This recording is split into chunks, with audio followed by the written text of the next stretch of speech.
Hello and welcome back to Fallout 76. Today we are going to have a look at a non-legendary perk build. Because of the ongoing perk rebalance that's taken place over the past 12 months or so, a lot more perk cards have become valuable, have become usable. As a result of that, legendary special perks have become even more valuable than they were before. In fact, I think they feel pretty mandatory in a lot of cases, and I know there's many players that actually run 6 legendary special cards just to get an extra 30 special points. I don't do that, but I do generally run, most of my characters have 4 or 5 legendary specials, so that gives me an extra 20, 25 perk points, and even then, that often doesn't feel like it's enough. And that got me wondering, could you make a good build without using legendary specials at all, just using the base 56 special points that you get? I wanted to take this build a little bit further than just not using legendary perk cards. I also wanted to make it so that it wasn't grindy and it didn't take a lot of luck to get a good build. So we're going to start by looking at the armor. So I decided to go with heavy combat armor, and the reason for that is you can get it. It's a guaranteed thing you can get. So heavy combat armor plans are sold at the White Spring at the Free States vendor. So there's no luck involved there. It's just a static spawn.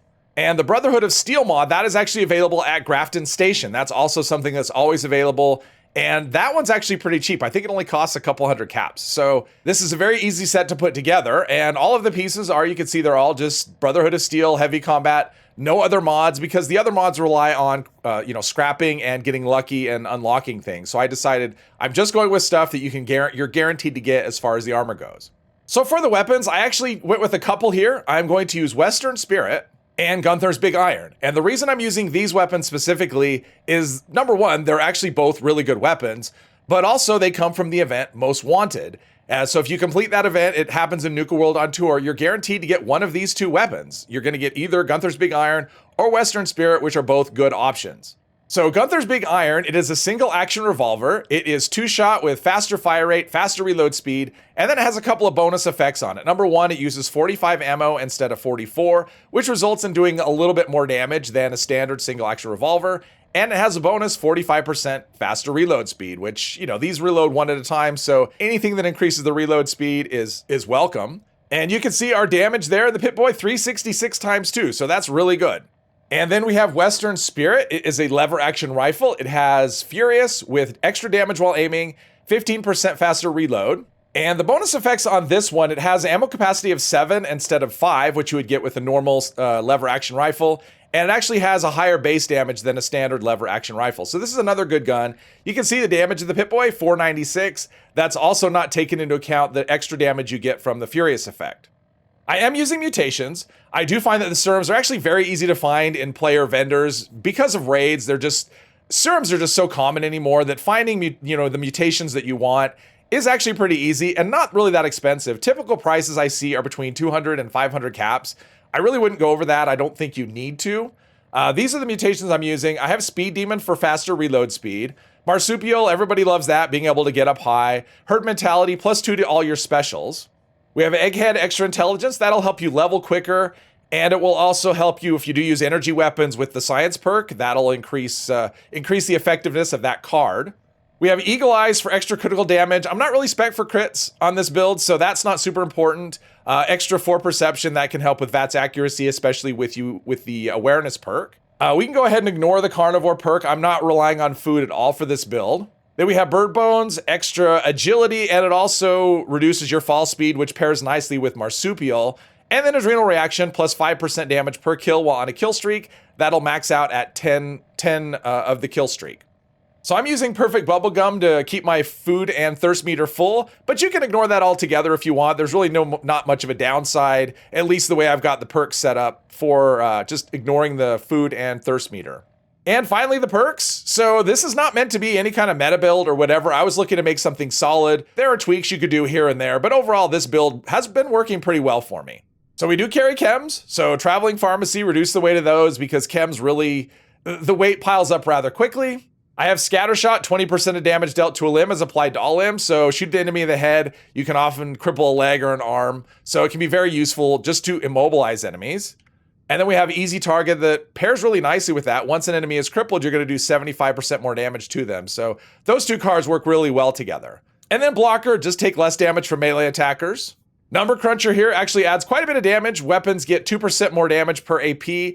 Gunther's Big Iron has an AP cost of 36, so that's 72% more damage there.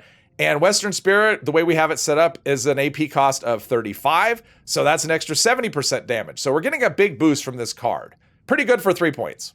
Downranger, 20% more damage or range damage to far enemies. Tormentor, just 20% more damage per crippled limb, so this will pair nicely with Scatter Shot and Easy Target. Tank Killer, just an extra 40% armor penetration. One thing I didn't mention is this is being done on the public test server because it does have the most up-to-date version of all the perk cards, and this will all be part of the live game in, probably a few weeks. I would say less than a month away. We're looking at all of these cards being in the live game. Center Masochist, 75% range damage when attacking the torso because of the change to VATS, and sometimes you're not able to hit the body part that you want. The torso is usually a pretty high hit chance, so getting a big fat bonus there is a good idea. And then Awareness. This will just help us with our VATS accuracy based on our perception. Under Endurance, we have Starch Genes, which will just make us hold on to our mutations. Fireproof, the main reason I will have this is just reduce damage from explosions. So if you have a dense chest piece, you really don't need this card, but I don't have that. Thirst Quencher, this will give us more AP based on our endurance. Natural Resistance, this will give us fire, cryo, and poison resistance based on our endurance. Iron Stomach, this will give us just bonus damage and energy resistance based on endurance. And I had 1 point left, so I decided to put in Ironclad, which will give us a little bit more protection from our armor, double if wearing a matching set, so an extra 30% protection from our armor. I have Strange in Numbers. Now, I'm not on a team with another player right now, but if I was on a team with another player, this would just make my mutations 25% better. We have Gunsmith. That'll just keep our guns from breaking really quickly.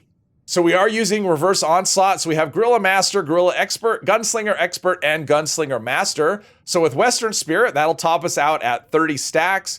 With Gunther's Big Iron, it'll top us out at 21 stacks. So we have Packing Light. This gives us bonus AP regen when we're not over encumbered, and it's actually equal to 25% AP regen. Then we have Escape Artist for those times we want to have a little bit of stealth. This card works pretty well. In fact, I find that this 1 point card works better than the 3 point sneak card. Then we have Gunfu, swap targets on kill in VATS. And then Adrenaline works like Adrenal Reaction, but it's 10% per kill. It maxes out at a kill streak of 10, so 100% bonus damage there. So with all the mutations that we have, the downsides could really add up and be kind of negative. So we have Class Freak that reduces the negative effects by 75%. And then Junk Shield, we have the new lock feature, which is going to be coming with the next update. And that actually works really well with Junk Shield. One thing I forgot to mention, for my Under Armor, I decided to use the Resistant Vault Suit. The reason I'm using this, again, there's not really any luck involved with it, and there's really no grind either. The Vault Suit, you start out with it, and this is like the highest level you can go without needing Flux. Flux is one of those things that you get from doing boss events generally or raids, and you don't need that for this. So we're just going with the highest available. Under Armor's not huge anyway, but still, extra 3 damage, energy, radiation, 1 endurance, 2 intelligence, and 1 luck. All right, let's start off with the Western Spirit. Do a little bit of sneaking here. That's actually pretty good VATS hit chance, even 70%. I mean, that's actually pretty good VATS hit chance from on a headshot from here. So there we go. So you can see one-shotting the Super Mutant. Pretty good start there, and let's try the little zoom feature here. There we go. I do like the whole double zoom. That's pretty good. Even a torso shot, pretty good. So this works with manual aim. It works with VATS, just kind of however you want to play. Critical hits, I mean, our luck is only 4, so critical hits really aren't. I decided not to figure that in because generally if you're doing critical hits, you want to use, you want to use food buffs, and then you have to make compromises other places, and we just don't have the, luck to, or the available perk points to do that. There we go. You can see though, I mean, none of these have been critical hits, and you can see the damage is actually quite good on this. Now we are getting a bonus from sneaking. But still, for a build that requires, one of the reasons I'm not using food is because I want this, not only do I not want grind involved with, I chose the gear based on not really having to grind or needing luck, and I wanted the food situation as well. So I wanted to make it so that you could just get in, play the build, maybe you don't have a lot of time, to grind stuff, or you just don't want to, you just want to go around and shoot things, and you don't need food for that. So that was kind of the idea. And also with the weapons, because we are using, now you could use automatic if you wanted. That dog is, wow, that dog is on something. But you could use, like with these weapons, you don't need Like, maintaining the ammo is very easy. All you have to do is loot the enemies. I mean, I'm not doing it here. I'm on the PTS. I don't need to loot the enemies. But with these weapons, they're so ammo efficient. All you have to do is loot your enemies, and your ammo supply. I actually started with 1,000 ammo on this, and I'm, just playing around a little bit. I'm over that amount. So there's really no grind at all. Once you have this build, set up, it's ready to go all of the time. All right, we're gonna do a little Gunther's Big Iron here. That's one of the things I like about the most wanted weapons. Not only they're both good, but they suit different playstyles. Maybe you want to run and gun. You want to do stealth. I mean, you have the Western Spirit for when you want to do stealth. You have this when you want to not do stealth. Let's see, we have a... Okay, there we go. Western Spirit is definitely... Well, it's hard to tell if it's stronger or not, because with that, we're also getting sneak attack damage as well. So they're both hitting really hard, is what it amounts to. But yeah, we're losing the benefit of sneak attack damage here. But now we have adrenaline going, and between adrenaline and adrenal reaction, that's an extra 15%, damage per kill on a kill streak. So you see we're on a kill streak of 10. That's an extra 150% bonus damage.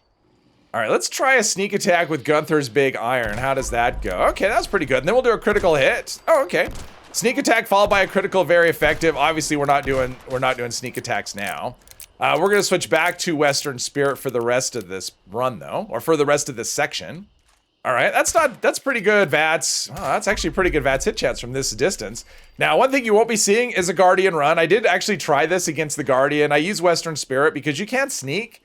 You just can't fire fast enough. The damage is good, but you just can't get off more than one shot at a time. So taking down the shield just takes forever.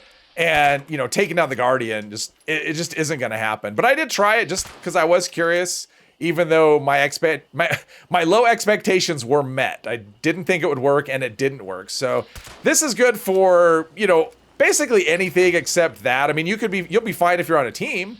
I mean, in terms of doing your share of the damage, you'd be doing okay. But if you're trying to solo, this is not really the setup for it, at least not with the weapons that I'm using. All right, we got another one down there, and he keeps, there we go. Keeps putting the utility pole between me and him, inconveniently. Wow, the VATS hit chance is pretty good kind of everywhere. I like that. They've been tweaking. We just got another tweak to VATS yesterday. It doesn't seem really any different. I'm finding for the most part, honestly, the VATS is really good.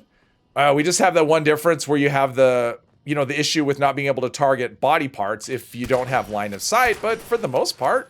And weapons, I think for the most part, have actually been tuned up pretty well so that, not everything, but for most things actually hit reasonably hard, and which I like. That means whatever weapon you enjoy using the most, you can actually go ahead and use. My health is going kind of down a little bit there.